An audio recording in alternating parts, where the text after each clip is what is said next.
We are kicking off a new season of 48 Hours with a special preview this morning. Saturday's 9 p.m. show reveals new details about accused serial killer Rex Heuermann. The 60-year-old New York City architect is charged with killing 3 young women and dumping their bodies near Long Island's Gilgo Beach. 48 Hours correspondent Erin Moriarty spoke exclusively with a woman who's known him for years, in fact, and she joins us live now with a preview of Saturday's season premiere. And you've worked on the story since the beginning. Did you ever think there would be a arrest made in the case?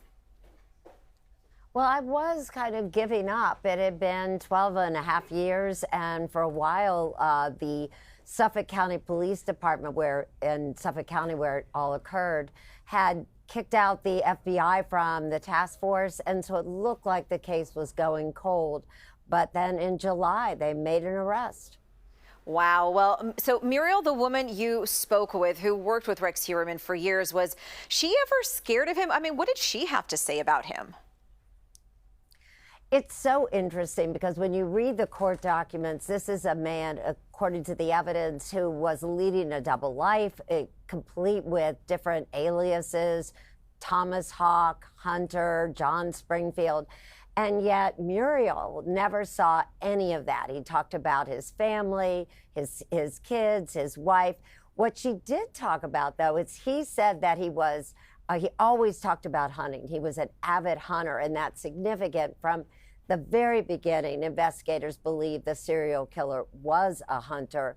3 of the victims have been found wrapped in this very specific burlap that hunters use for duck blinds.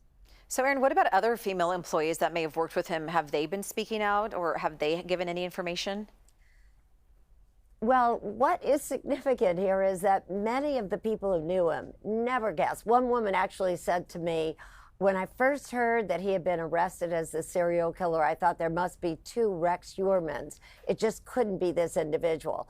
They described him, though, sometimes as surrounding himself with petite women. Sometimes he would talk about women's bodies. And the idea of the petite woman is significant because the victims were all very small women. We also spoke with someone who grew up with him, who described Rex Heuermann, who is a 6'4" architect who was taller than all his classmates even back then and was bullied for it. Wow. And real quick, Erin, before I let you go, have the victims' families spoken out about this at all? Have they had a chance to chime in? They have not spoken out publicly about the arrest, but they were standing all behind the police commissioner and the Suffolk County DA when the arrests were announced.